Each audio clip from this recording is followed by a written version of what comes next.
अस्सलाम वालेकुम students last time हम लोगों ने अपना जो टॉपिक स्टार्ट किया था उस टॉपिक का नाम था इनकम फ्रॉम अदर सोर्स। और जब मैंने आप लोगों को वो टॉपिक पढ़ाया था तो मैंने उसके अंदर थोड़ा सा आपको इस चीज़ के हवाले से गाइड भी किया था कि इसमें जो है वो बेसिकली दो तरह की इनकम्स आती हैं। एक वो जिसके साथ टर्म हम लोग इस्तेमाल करते हैं FTR, और दूसरी वो टर्म्स होती है जिसके साथ हम लोग वर्ड इस्तेमाल करते हैं NTR बेसिकली कहा था नॉर्मल टैक्स रिजीम को कहा जाता है, जिसका मतलब ये है कि आपने जो उस पॉइंट का ट्रीटमेंट है वो बिल्कुल वैसे ही करना है जैसे आप एक आम इनकम का अपना ट्रीटमेंट करते हैं, और उसके ऊपर आपने उसी तरीके से अपना टैक्स भी अप्लाई करना है। लेकिन वो तमाम पॉइंट्स जो आप लोगों के अंडर द हेड ऑफ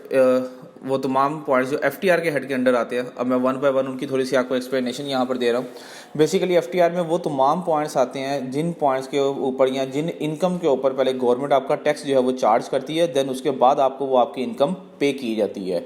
यानी कि पहले टैक्स कटेगा, उसके बाद वो इनकम आपको मिलेगी। अब मेन पॉइंट ये है कि उसके ऊपर टैक्स जो है वो हमारा कितना कटता है, तो हम उसी के हवाले से यहाँ पर जो है वो अपने पॉइंट्स को रीड कर रहे हैं। सबसे पहला पॉइंट जो यहाँ पर उसने लिखा हुआ है कहता है रेट ऑफ डिविडेंड टैक्सेशन। अगर हम बात करें डिविडेंड के पॉइंट ऑफ व्यू से, तो डिविडेंड के ऊपर हमारा टैक्स कितना कटता है, तो ये बेसिकली जितने भी रूल्स बता रहा हूँ ये 2019 के आपको मैं यहाँ पर एक्सप्लेन कर रहा हूँ। तो इसमें सबसे पहले उसने लिखा हुआ है कि कहता है if the dividend is declared by a power project purchase from वापडा। कहता है लेट्स सपोज अगर आपने वापडा से कोई पावर प्रोजेक्ट जो है वो परचेज किया था, उसके शेयर्स के अंदर आपने अपनी इन्वेस्टमेंट वगैरह की हुई है, यानी कि कोई प्रोजेक्ट था जिसमें बेसिकली आपको जो है वो कोई पावर दी जा रही है, कोई सप्लाई की जा रही है किसी भी चीज़ के हवाले से जो बेसिकली आपकी गवर्नमेंट के अंडर आ जाए, या फिर आप समझ लें कि जो पावर का बेसिकली जिसके जरिए जो है वो क्या किया जा रहा हो, काम किया जा रहा हो। अगर आपने इस तरह के किसी भी बिजनेस के अंदर जो है वो पैसा अपना लगाया, उसके शेयर्स परचेज किए हैं, तो वहाँ पर जितना भी आपको डिविडेंड मिलेगा उस डिविडेंड के ऊपर 7.5% जो है वो आपका टैक्स बेटा डिडक्ट किया जाता है। उसके बाद अगले नंबर पे उसने लिखा हुआ है कि अगर आपको कोई भी डिविडेंड जो है वो रिसीव होता है स्टॉक फंड के अंदर से, उसके बाद मार्केट जो आपकी मनी मार्केट होती है वहाँ से अगर आप लोगों को कोई भी मिले, या किसी भी किस्म की, उसने अगले नंबर पे जैसे लिखा हुआ है रेंटेड स्टेट इन्वेस्टमेंट ट्रस्ट, जिसे REIT का उसने यहाँ पर नाम दिया हुआ है, या फिर कोई भी आपकी स्कीम है जो इंडिविजुअल या AOP या फिर किसी कंपनी की जानिब से है, अगर आपने उसके अंदर कोई पैसा वगैरह अपना लगाया हुआ है, तो देन उसके ऊपर जो आपका डिविडेंड आप लोगों को मिलेगा उस डिविडेंड पे पहले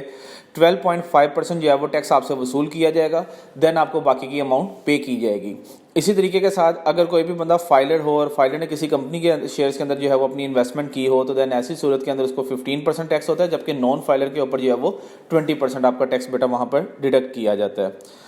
नेक्स्ट पॉइंट आपका जो इसके अंदर आता है वो basically royalty payment to non resident है, क्योंकि सम टाइम जो है हम लोग बाहर से किसी की जो है वो सर्विसेज क्या करते हैं हायर कर लेते हैं, या कोई हमारी सर्विसेज हायर कर लेते हैं। दोनों पॉइंट्स यहाँ पर आ जाते हैं। अगर हमने किसी का जो है वो नाम इस्तेमाल किया था और हम उसको जो है वो पेमेंट कर रहे हैं, तो ये ज़हन में रखिएगा कि जो उसको पेमेंट की जाती है उस पेमेंट के ऊपर 15% टैक्स यहाँ पर क्या किया जाता है, चार्ज किया जाता है। यानी कि अगर नॉन रेजिडेंट को आपने पेमेंट करनी है तो उसके ऊपर 15% टैक्स आपका जो है वो चार्ज होता है। यानी कि आपने जो उसको अमाउंट पे करनी है उसके पहले 15% पैसे आपने काट लेने हैं, देन आपने रिमेनिंग अमाउंट उसको वहाँ पर क्या करनी है, पे करनी है। नेक्स्ट पॉइंट आप लोगों का लिखा हुआ है इनकम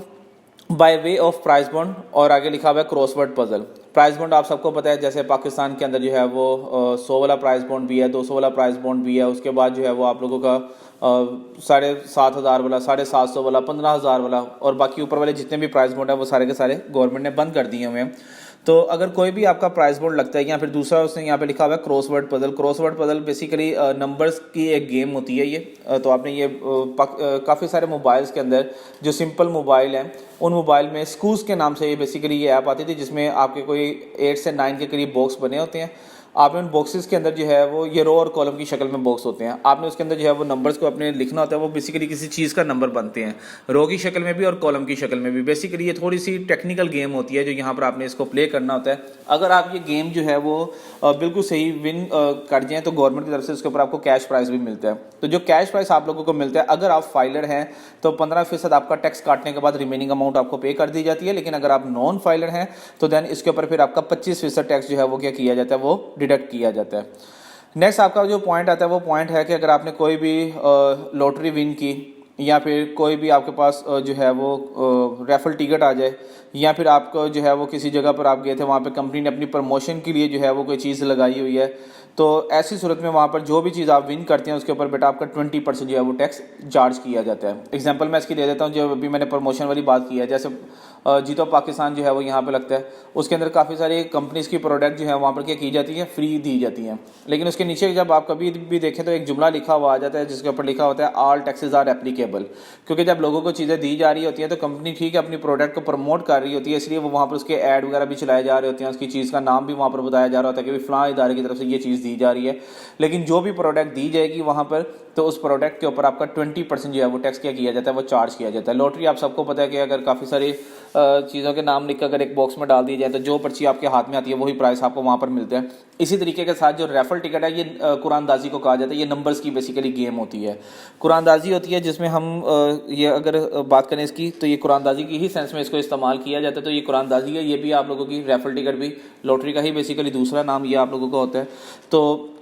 जिस बंदे का भी नाम निकलेगा ये ज़हन में रखें कि उसके ऊपर आपका 20% जो है वो जो टैक्स है वो चार्ज किया जाएगा। देन आपको जो है वो रिमेनिंग अमाउंट पे की जाएगी। जितनी भी आपकी विनिंग अमाउंट होगी ना ये उसका 20% जो है वो आपका चार्ज किया जाता है। उसके बाद आपका अगला आ जाता है flying allowance receive from Pakistan army force. अगर कोई भी गवर्नमेंट का मुलाजिम है उसको अपने इदारे की जानिब से किसी किस्म की कोई जो है वो फ्लाइंग अलाउंस मिल गया, ज़ाहिर बात है काफ़ी सारे जो है वो लोग आते जाते हैं, जैसे एयर होस्टेस वगैरह हो गए, पायलट के साथ वहाँ पे जो उनका अदर स्टाफ भी उनके साथ इंक्लूड होता है, तो वो सारे के सारे उनके सपोर्टिंग स्टाफ जो वहाँ पर जाते हैं तो बेसिकली उनको आने जाने का अलाउंस भी दिया जाता है, यानी कि उनको इसके पैसे भी दिए जाते हैं। तो जितने भी पैसे उनको इस चीज़ के यहाँ पर पे किए जाएंगे वो सारे के सारे, चाहे इसमें गवर्नमेंट का कोई भी इदारा आ जाए, ठीक है, चाहे वो फ्लाइंग का हो, चाहे वो मैं कहता हूँ नेवी वालों का है, वो चाहे किसी भी रिलेटेड है, अगर आपको कोई भी उन्होंने अलाउंस पे किया है उसके अपने इदारे की जानिब से तो देन जो अलाउंस के पैसे आपको मिलेंगे, जो कैश आपको मिलेगा उसके ऊपर 2.5% जो है वो आपका टैक्स यहाँ पर क्या किया जाता है, वो चार्ज किया जाता है।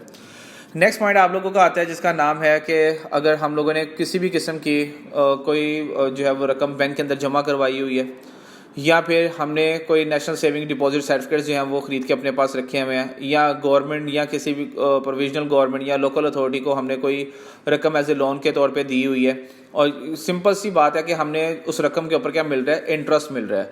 तो गवर्नमेंट के बनाए हुए रूल के मुताबिक वो जो इंटरेस्ट आप लोगों को मिलेगा उस इंटरेस्ट के ऊपर आप लोगों का 10% जो है वो टैक्स क्या किया जाता है, वो चार्ज किया जाता है। अब ये कंडीशन उस वक्त अप्लाई होती है जब आपकी अमाउंट जो है वो 50 लाख के अंदर अंदर है। अगर आपने जो इन्वेस्टमेंट वहाँ पर की हुई है वो विद इन 50 लाख है तो देन ऐसी सूरत में आप लोगों का जो रेट ऑफ टैक्स वहाँ पर चार्ज होगा वो 10% चार्ज होगा। लेकिन इन केस अगर मैं कहूँ कि जो मैंने वहाँ पर इन्वेस्टमेंट की हुई है, जो मैंने रकम वहाँ पर कर्जे के तौर पर दी हुई है, अगर वो रकम जो है वो मेरी एक्सीड कर जाती है 50 लाख से तो देन ऐसी सूरत में वो आपके ऊपर जो टैक्स वहाँ पर चार्ज करते हैं वो 12.5% टैक्स वहाँ पर चार्ज किया जाता है। लेकिन इसकी फिर आगे कंडीशन है कि वो 2.5 करोड़ तक इसकी मैक्सिमम लिमिट है, यानी कि 50 लाख से 2.5 करोड़ के दरमियान अगर आपकी वो अमाउंट रहती है तो देन ऐसी सूरत में डेट की जो आपको कर्जा वहाँ पर दिया गया तो देन ऐसी सूरत में उसके ऊपर जो इंटरेस्ट होगा वो 12.5% होगा। लेकिन अगर मैं कहूँगा भी नहीं मेरी रकम तो 2.5 करोड़ से भी ज़्यादा की जो है वो वहाँ पर लगी हुई है तो देन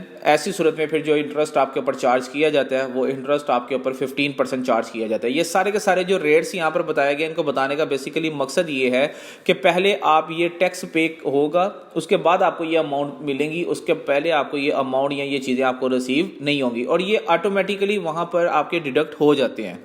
ठीक है, आपको बताया नहीं जाता क्या हम आपके जो है वो पैसे डिडक्ट कर रहे हैं। जस्ट लाइक जैसे हम एटीएम मशीन से अगर मैं कहता हूँ कि जी मेरे पास जो है वो किसी अदर बैंक का एटीएम कार्ड है और मैं उसको किसी और मशीन से जो है वो यूज़ कर रहा हूँ, मिसाल के तौर पे मेरे पास कार्ड है जी मिज़ान बैंक का, मैं उसको इस्तेमाल कर रहा हूँ हबीब बैंक की मशीन में, तो देन मशीन जो है वो ऑटोमेटिकली वहाँ पे अपने चार्जेस जो है वो पहले डिडक्ट करती है।